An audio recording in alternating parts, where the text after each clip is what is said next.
골로새서 오늘 본문의 2절 기도를 계속하고, 두 번째 기도에는 감사함으로 깨어있어라.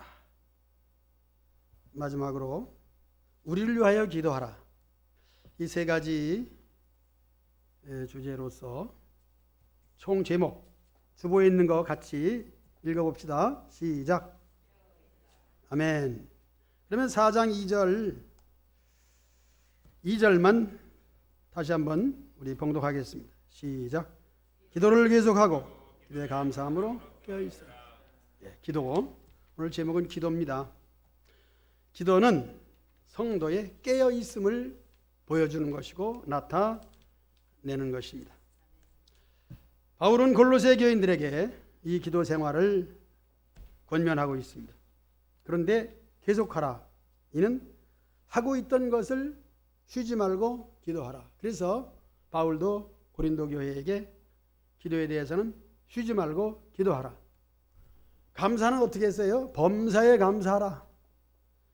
이제 기도는 쉬지 말고 기도하라. 같은 맥락에서 계속해서 기도하라. 바울의 당부입니다. 첫째로 기도를 계속하고 생각해 볼 때에 성도, 저와 여러분들은 기도에 대해서는 선수가 되어야 됩니다. 누가 기도하겠습니까? 안 믿는 사람, 교회 안 다니는 사람, 하나님 모르는 사람들은 기도를 하되 하나님께 하지 않고 또 기분 따라 하게 되고, 그들의 기도는 기도의 원리를 모르기 때문에 자기 욕심을 따라 구할 수밖에 없는 것입니다. 골로새 교회 교인들, 일단 기도는 계속하라 하는 것입니다. 여러분들도 기도를 많이 했고 또 제목을 가지고 시작을 해서 기도를 지금까지 해오고 계시는 줄로 믿습니다. 예수님을 믿는 신앙의 생활이 뭐냐 했을 때 저는 두 가지로 말하게 되면은, 첫째는 기도고 두 번째는 찬송입니다. 그런데 기도와 찬송이 또 한 가지로 묶여질 때에 찬송 속에도 기도의 제목이 들어있고, 기도도 역시 우리가 입으로 표현할 때에 여기에 곡이 붙으면은 찬송이 되는 것입니다. 이와 같은 내용을 생각해 보면서 저는 사무엘을 좀 생각해 보았습니다. 왜냐하면 기도의 사람 그러면은 대표적으로 사무엘이죠. 또 사무엘을 그림으로 그리라 그러면은 손을 모으고 기도하는 그림으로 성화 가운데 이것이 있어요. 그래서 사무엘의 대표적인 모습은 기도하는 모습이다. 그러면 사무엘은 참 굉장히 유명하고 훌륭하고 위대한 사람이다 할 때에 그렇지 않다고 저는 말씀드리고 싶습니다. 왜냐하면 사무엘은 기도하기 때문에 그에게는 필요가 많이 있고 유명하지 않고 연약하고 부족하다는 것을 저는 강조하고 싶습니다. 사무엘은 훌륭한 사람입니다. 기도의 대가입니다. 그런데 사무엘은 훌륭하지 아니하고 대가도 아니고 그는 연약한 사람, 또 어떤 면에서는 어린아이, 어떤 면에서는 부족한 사람, 저는 그렇게 표현합니다. 그러므로 기도하는 사람은 힘이 있는 사람도 아니고 유명한 사람도 아니고 연약한 사람이라는 것을 말씀드리고 싶습니다. 그런데 예수님을 생각해 보면은 예수님도 기도의 사람 아니겠습니까? 신약성경 예수님의 기도 구체적으로 나와 있는 것만 해도 18번 나와 있는데, 그 기도뿐만 아니라 예수님은 습관을 따라 기도하셨다. 새벽 기도하시고, 그러니까 18뿐만 아니라 그 기도는 예수님 생애 속에 기도로서 이어지는 생애가 되었습니다. 그럼 예수님은 어떤 분이냐? 예수님은 부족함이 없는 분이고 능력 있는 분이고 권세 있는 분이죠. 그럼에도 불구하고 기도한 것은 무엇이냐? 예수님께도 필요한 것이 있으니 그것은 하나님의 뜻을 온전히 이루어 드리기 위해서는 하나님께 간절히 기도할 수밖에 없는 분이라는 사실을 생각해 봐야 됩니다. 사무엘은 인간이기에 마땅히 기도해야 되겠습니다마는 예수님은 하나님이시기에, 하나님의 아들이시기에 기도가 필요 없지 않느냐, 그렇게도 생각할 수 있는 것입니다. 맞아요. 틀린 것이 아닙니다. 그럼에도 불구하고 예수님이 기도하신 것은 역시 필요한 것이 있었던 것입니다. 예수님이 기도의 본을 보여주신 것도 사실이지만 제자들에게 기도의 본을 보이기 위해서만이 아니라 실제로 기도가 필요해서 기도하셨다는 거죠. 이 본이라고 하는 것은 사람들에게 보여주기 위하고 가르치기 위한 교육도 되지만은 그것을 하기보다는 실제로 예수님이 기도하셨기 때문에 제자들이 예수님처럼 기도했다는 것입니다. 우리가 기도의 본을 보여준다. 좋은 얘기입니다. 그렇게 해야 되죠. 그런데 본을 보여주기보다는, 본이라는 것은 보여주기 위한 것이고 또 전시 효과도 있는 것입니다. 참 필요하죠. 그런데 그거보다 앞서서 해야 될 것은 신앙생활의 그 모습이 기도로서 살아가는 것을 그냥 다른 사람이 보는 것, 본은 그래요. 본은 그냥 그 본 자체가 틀이 있어서 보는 것이지 보여주기 위한 틀은 벌써 한 수 늦은 것입니다. 예수님은 본을 보여주기 위한 기도, 그것이 아니라 정말 하나님의 도우심이 필요한 사람이 바로 예수님이에요. 왜? 사람으로 오셨기 때문에 그렇습니다. 예수님은 하나님이시지만은 사람입니다. 사람이기에 사람에게 필요한 것이 무엇이냐? 하나님의 뜻을 받들어 이루기 위한 구원, 구속 사역을 이루시기 위해서는 이 기도가 없이는 되지 않기 때문에 기도하셨습니다. 이제 사무엘과 예수님 얘기를 하면서 우리 얘기를 하겠습니다. 저와 여러분들은 어떤 사람들입니까?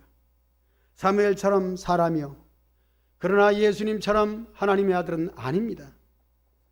그러므로 우리가 정말 필요한 것은 하나님께 구해야 되고 또 필요한 것이 반드시 있으니 그것은 우리가 연약하기 때문입니다.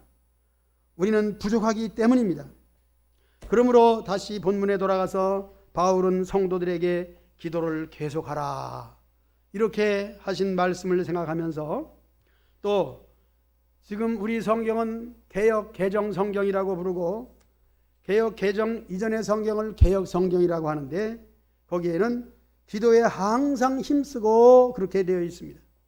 계속하라는 것이나 같은 맥락에서 항상 힘쓰고, 항상은 우리 생활 속에 시간에 또 공간에 모든 것에서 이어지는 그것이 항상이라는 것이죠.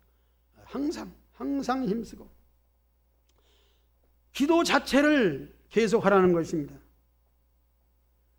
데살로니가전서 5장 있는 말씀, 특별히 16절 쉬지 말고 기도하라. 성도는 기도로 이어지는 것입니다. 그래서 저는 사무엘과 예수님의 기도를 말씀드렸습니다. 다니엘 생각해 봅시다. 다니엘은 특별하게 민족, 국가를 위해서 기도한 사람입니다. 그러면 다니엘은 우리가 알다시피 포로에 그리고 이국 땅에서, 그러나 다니엘은 출세한 사람이죠. 그럼에도 불구하고 다니엘은 창문을 열어놓고 조국을 향하여, 예루살렘을 향하여 기도한 사람이죠. 그는 기도할 필요가 없는 사람 중에 하나입니다. 왜냐하면 신분적으로도 그렇고 자기의 현 위치도 그렇고 자기를 알아주고 자기가 한마디 하면은 많은 사람들이 다 따르고 그런 위치에 있는 사람이에요.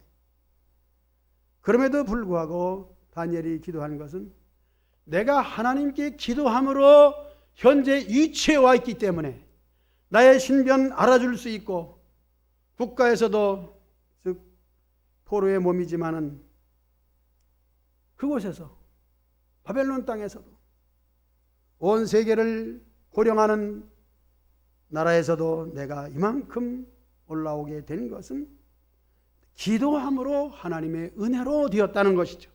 그것을 알아야 되는 거예요. 대개 사람들이 필요할 때 기도하고 응답이 되어서 복을 받게 되면은 그 다음에는 부지깽이가 되는 거죠. 부지깽이는 불 뗄 때 필요한 것입니다.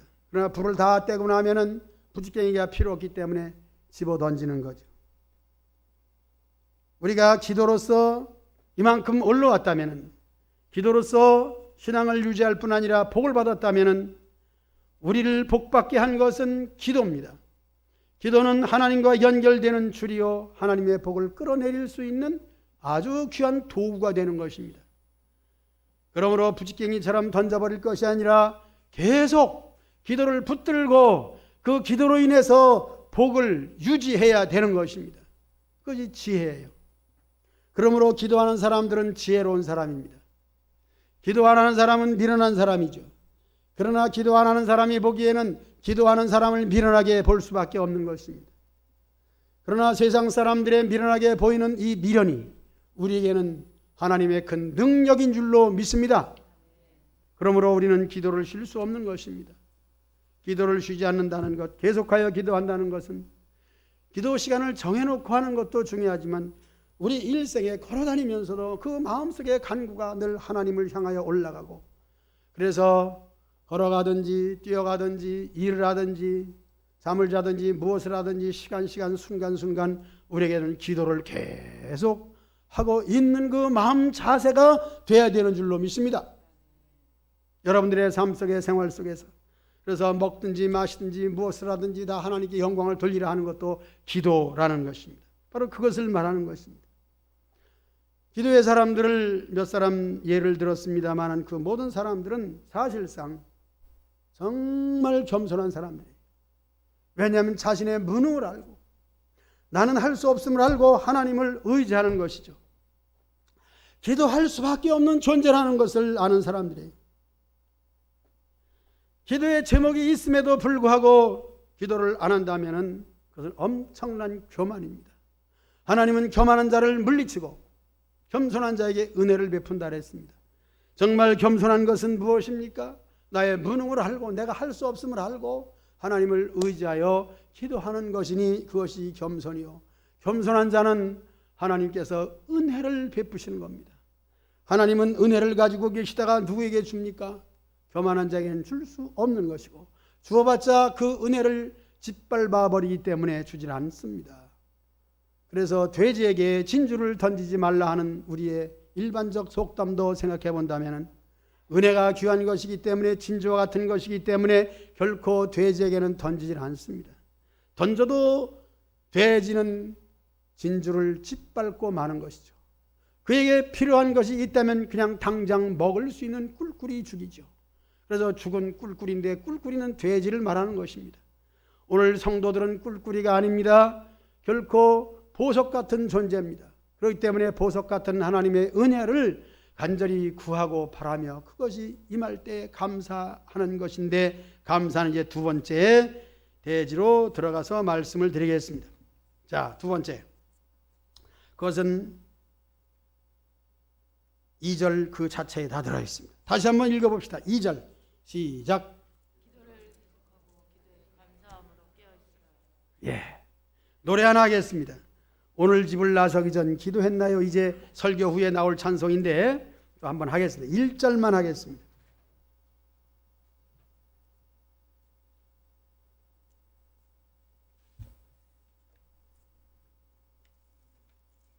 일절만.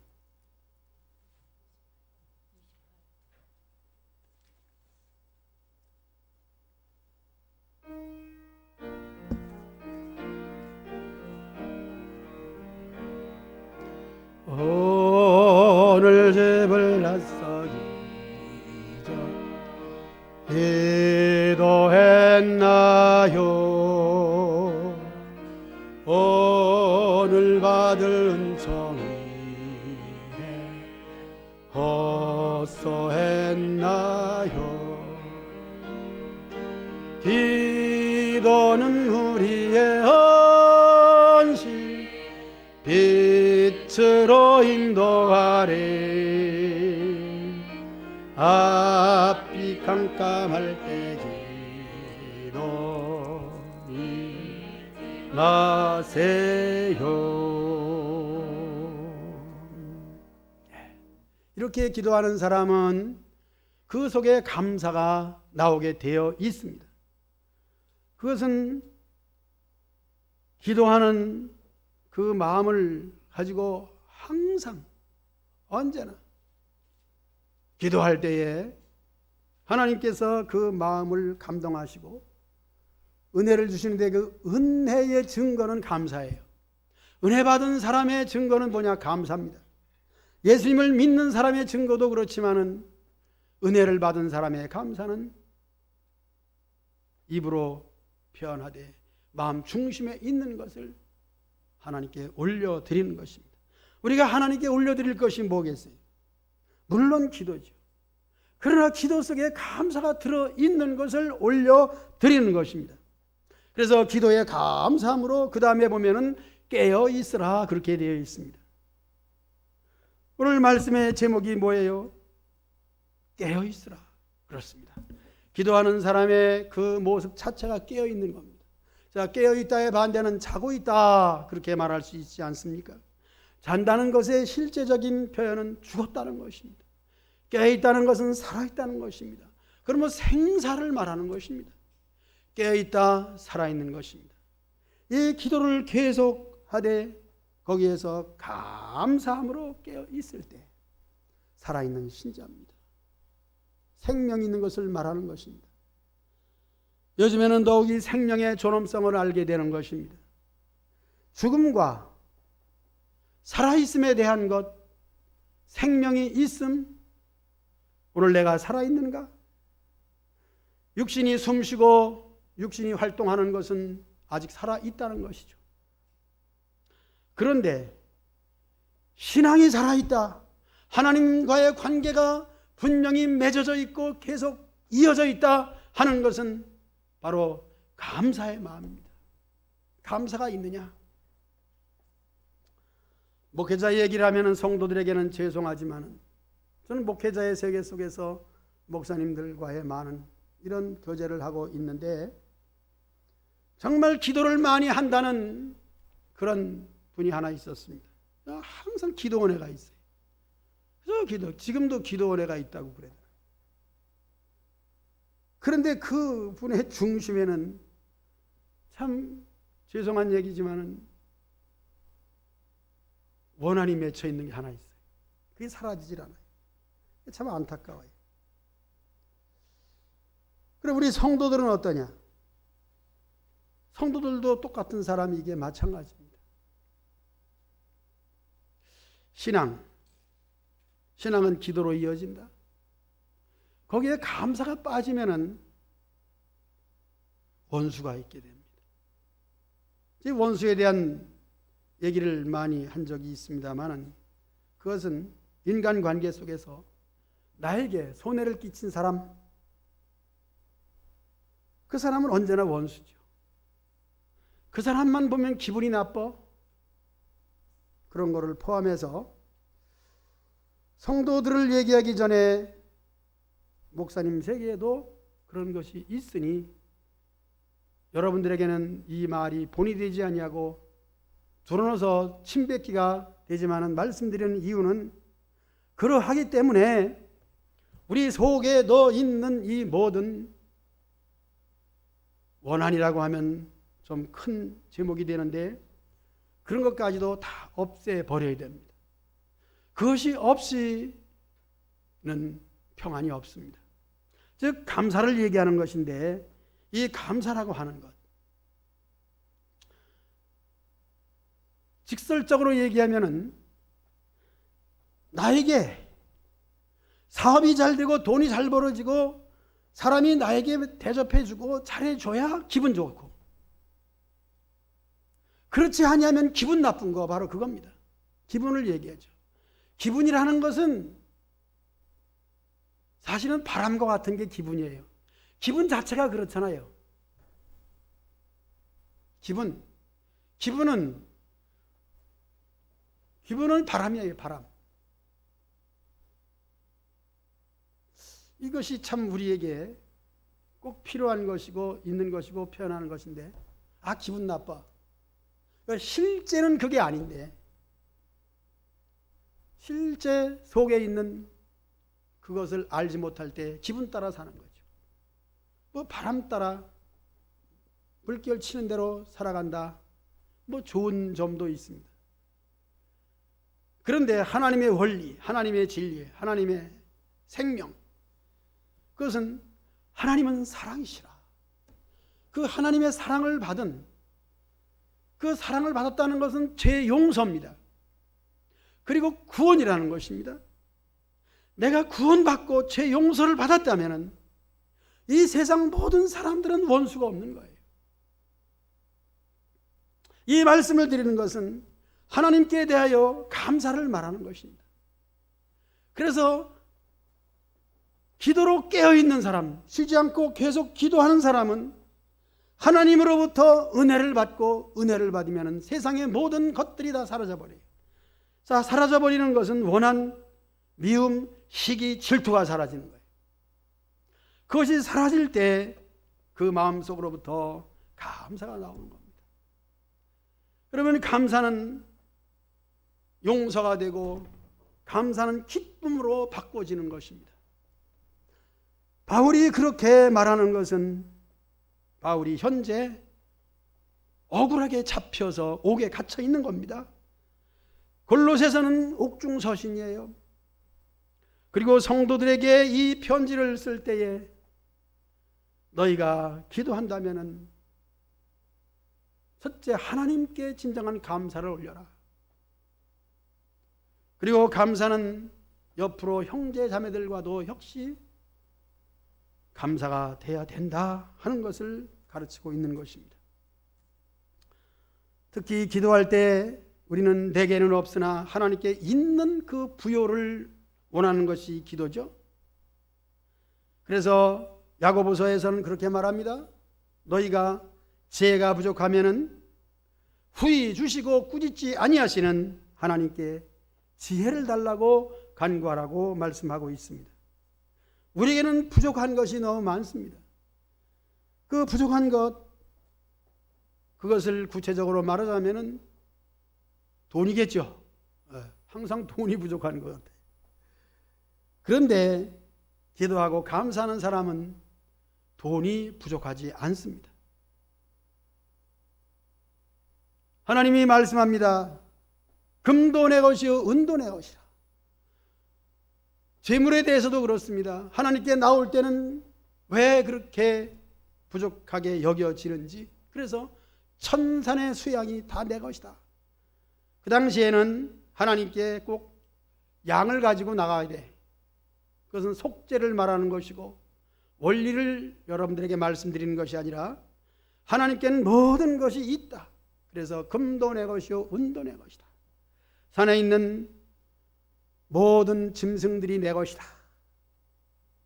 그러므로 하나님께 부족한 것이 없으니 부족한 것이 없는 하나님께 구하여 하나님의 있는 것을 나의 것으로 만들어라 하는 것입니다. 그러므로 기도를 계속하면은 하나님의 것이 내 것이 되는 거야. 그러므로 내 것이 될 때 우리는 부족함이 없는 것입니다. 그러므로 다윗은 그런 찬송하지 않았습니까? 23편이 시편 23편 노래 한번 할까요? 여호와는 나의 목자시니. 다 아니까 반주 쳐봐 한번. 그냥 못 쳐? 연습을 많이 해야지. 여호와는 시작. 여호와는 나의 목자시 내게 부족함이 없으리로다. 내 목소리가 맞지 않기 때문에 피아노를 쳐야 돼. 나는 목소리가 좋지 않습니다. 아직도 못 쳐? 화면도 나올 만도 한데. 하나님은 나의 목자시. 죄송합니다. 제가 미리 얘기 못해서 즉흥적으로 나왔기 때문에 해서 참 하나님이 이 여호와는 나의 목자시니 내게 부족함이 없으리라. 다윗의 고백이 여러분들의 고백이 되기를 축복합니다. 한번 따라하시다. 하나님은 나의 목자시니 내게 부족함이 없으리로다.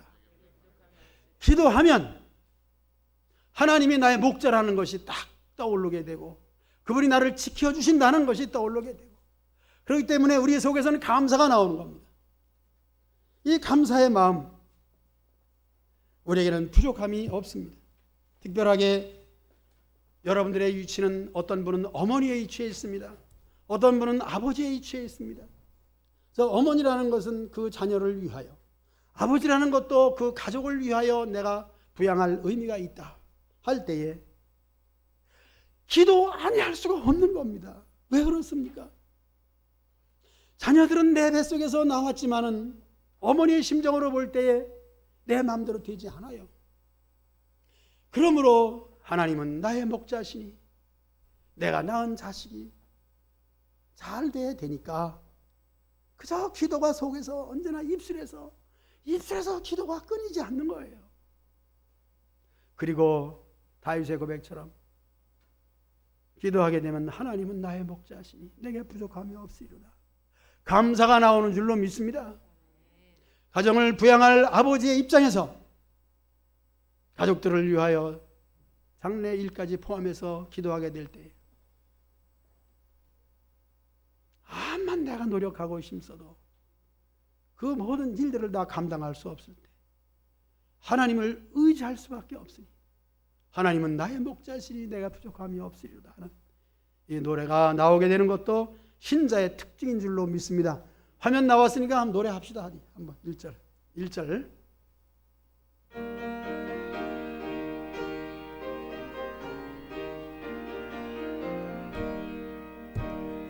하나님은 나의 목자시 내게 부족함이 없으리로다. 나로 하여금 푸른 풀밭에 눕게 하시니 잔잔한 물가로 인도하여 주시네. 아멘. 다윗이 받은 은혜가 여러분들 속에 있기를 축복합니다. 성도들은 이 정도는 돼야 됩니다. 물론 근심하며 걱정함이 계속 있지요. 문제가 있으니까. 세상 사는 것은 사실 문제 속에서 살아갑니다. 그러나 문제가 있다는 것은 반드시 답이 있다는 것을 전제해서 문제가 있습니다. 그러나 이 모든 것을 주권적으로 가지고 계신 분은 하나님이시죠. 그러므로 문제의 주권은 하나님이 가지고 계시고 역시 해답은 누구에게 있습니까? 해답도 하나님 손에 있는 줄로 믿습니다. 여기에 우리가 해야 될 것은 문제를 직시해야 됩니다. 깨달아야 됩니다. 알아야 됩니다. 그러므로 그것을 위하여 그것을 붙들고 기도해야 됩니다. 기도가 될 때에 응답으로 감사를 주시는 줄로 믿습니다. 이것이 설교 다 하는 거예요. 평생 예수님을 믿는다 할 만큼 저는 말할 수 있습니다. 그런 가운데 저는 시작부터 입술에서 마음속에서부터 기도가 끊어지질 않았습니다. 그러므로 하나님의 뜻을 깨달을 때에 그 속에서 감사가 나와서 어떤 어려움과 시련이 있어도 감사로 해결할 수 있고 하나님이 반드시 뜻이 계시다 하는 것을 전제로 생각하게 되는 것입니다. 오늘 골로새서 바울이 이렇게 2절을 통하여 3절까지도 설교를 아직 못했습니다. 그럼 2절로서 마칠 텐데 읽어보겠습니다. 다시 한번 2절 시작. 기도를 계속하고 기도에 감사함으로 깨어 있으라. 아멘. 오늘 집을 나서기 전 찬송하겠습니다. 봉헌 시간입니다. 설교 마쳤습니다.